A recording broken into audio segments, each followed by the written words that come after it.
Hello, my name's Ian Moore and I conduct walking tours of Sunderland. In another video I've talked about the railways in Sunderland in the past, and today I want to talk about trams and buses. Now if you still live in Sunderland you'll recognise the view behind me here. So if you can't and you've been away from Sunderland for a long time, it does look different than it did 50 years ago certainly. So this is the Wearside pub, still going strong. And just down Roker Avenue the Miners Hall is still there. But a lot of the view has changed completely. But this area has always been an important junction. 1879 was an important year for transport in Sunderland. For one thing, the railway bridge across the Wear was completed, and that meant the central station could open. And so for the first time you get a train south from Newcastle through the centre of Sunderland and then all points south from there. Prior to that we had 3 stations in Sunderland: Wearmouth, which was built in the 1840s. That was the most important station. It could only go north from there, and the station is still there. We also had 2 smaller stations in the south part of Sunderland, Hendon and Fawcett Street. Fawcett Street was where the old Civic Centre used to be. So when the central station opened, those 2 smaller stations closed and Wearmouth station remained. So also in 1879, the first trams started to operate. So there's a company called Sunderland Tramways Company, and these trams, they weren't electrified, they were pulled by 2 horses. They were quite small, some of them were single deckers, and some of them, they weren't quite double deckers, they're more like charabancs because they had an open top. Another of the smaller bus companies was Economic Buses. They used to run from Park Lane, down along the coast, through Whitburn to South Shields. They were sort of maroon and cream coloured, single deckers. And here at the Wearside, the bus depot, if you can call it that, more like a little garage, used to be just here. I think they could only get about 2 or 3 of the buses in. I know this area very well because the Cora cinema was just here, and just to the left was my grandparents' fish and chip shop, where my mother and my brother were also born. The Economic Buses, I think they were absorbed into a larger company in 1975.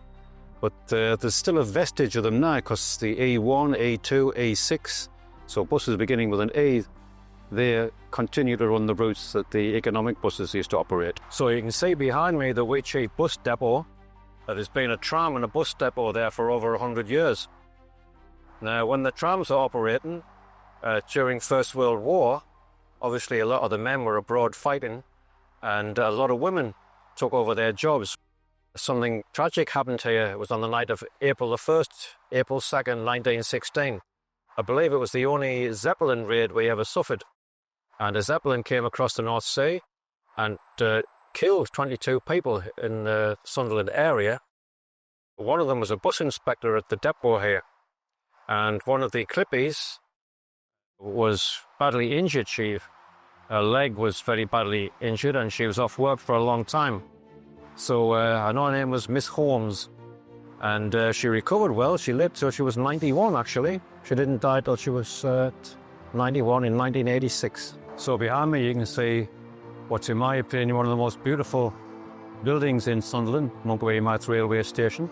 So this was the most important station until they built Central Station. And just to the left of it, it was demolished in 1974. Was another impressive building designed by the same architect as the station. It was the Royal Hotel. So obviously people got off at the station and stayed at the hotel. But by the time I knew it in the 60s, it was a pub. This is where the very first horse-drawn tram started in 1879. So you got the tram just outside the Royal Hotel, and it was quite a simple route. It went along, turned right down Roker Avenue and down to the coast. So that was the very first route. Very soon they had another route which went south from here, across the bridge, straight up Fawcett Street, along into Burton Road, right up to Christchurch. Then it turned left down Grey Road, turned left again down Tatum Street and back to the town centre. Another route also went down to the South Docks. So gradually over the ensuing years, they branched out even more. They went up to Southwick, and they also went along through the town centre up Durham Road. Must have been quite a job for 2 horses getting up Burton Road, come to think of it. They also experimented with a steam tram. This was quite a fearsome looking beast, but they tried it for about 6 or 7 months on the route down the coast. But it had a lot of problems. I mean, the inclines aren't dramatic there, but it had a real job getting up and down those inclines. And you couldn't exactly get out and push it, so they abandoned that idea. So until 1900, we only had horse-drawn trams. And then in 1900, Sunderland Corporation took over the trams, and then we got our first electric trams. So here we are in Fawcett Street. Just opposite behind me was the much-lamented Town Hall. Now in 1900, Sunderland Tramways Company was taken over by Sunderland Corporation Tramways, and the lines became electrified. So the first line came up from Roker, came right up here, and it went up the bank, Burden Road, and stopped at Christchurch. And the system developed considerably over the years. Even after buses were introduced in 1928-29, they were still opening new lines. They got as far as up Durham Road, up Humbledon Hill, and right up as far as Grindon Lane. So this was in the late 40s. The trams then were beautiful. They were coloured sort of red and cream. The very last tram ran in October 1954. And there was a ceremony just outside the town hall, and it was a cavalcade of 2 or 3 trams travelled all the way down to Seaburn, with lots of cars following them and tooting away. So the first buses in Sunderland were introduced in 1928 by the Northern General Transport Company on behalf of Sunderland Corporation. And the next year, Sunderland Corporation started to operate buses. Even though the buses were introduced, the trams continued expanding. And there was a bus station here. So this is Union Street. And when this was a road, it was a bus station for about 5 years. And corporation buses. Now, there's some dispute about the actual dates of this, but there's a guy called Stephen Dyke, who I trust very much when it comes to transport matters, and he said it was 1951 to 1956.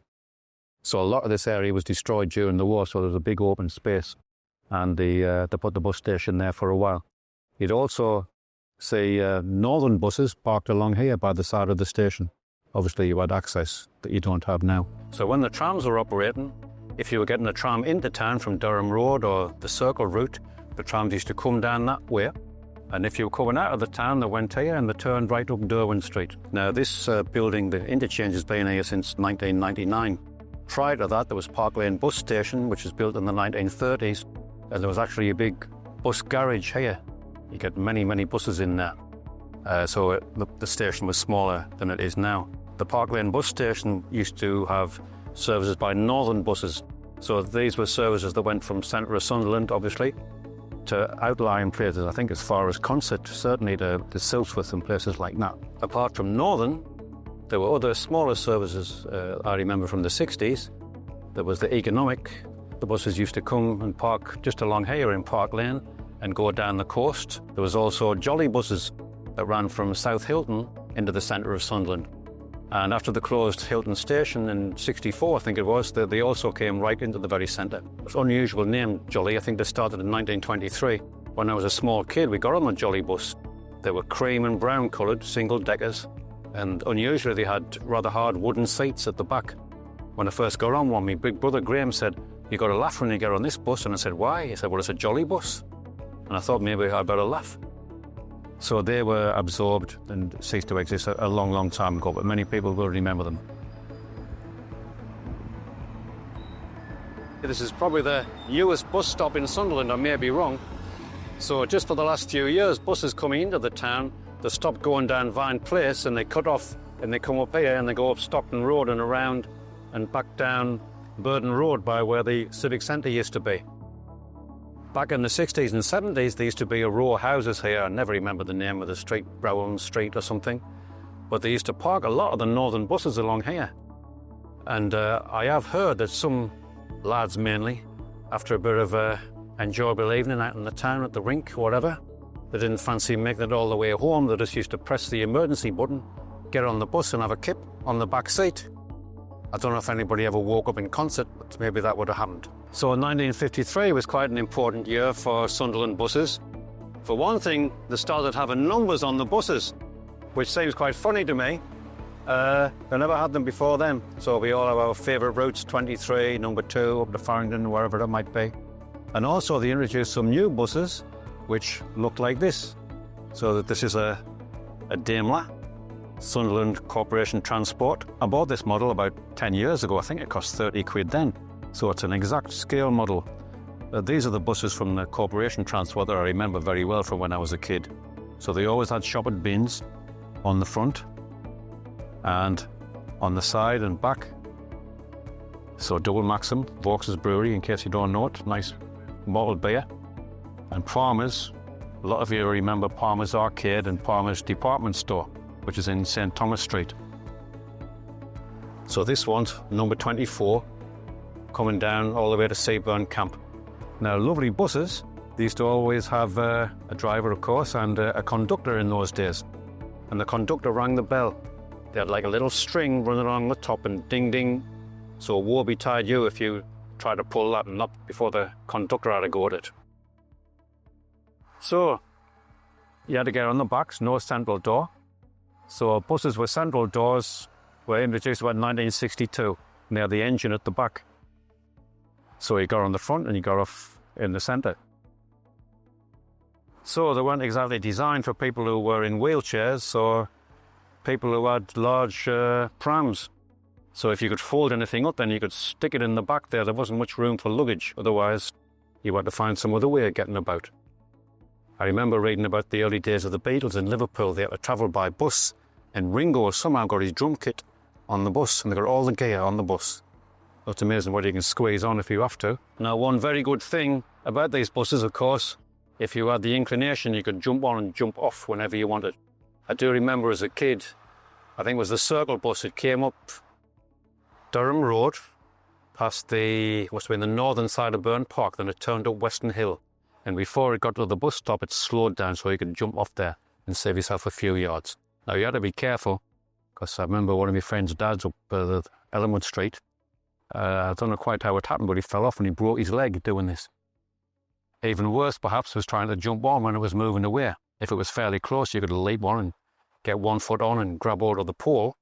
But if you were a bit late, you ended up grabbing hold of the pole and your feet dashing along the ground, and that could have been very dangerous. So I do miss them in a way, but there were a few accidents involved in this kind of activity. So I don't think there's anybody in Sunderland that'll shed a tear about the demise of the Central Bus Station, which was just here inside where the bridge is now. So it opened in 1969, it closed sometime in the 1980s. But I mean, obviously you had doors for the buses to get in and out, but the ventilation was terrible. It was terrible carbon monoxide fumes everywhere.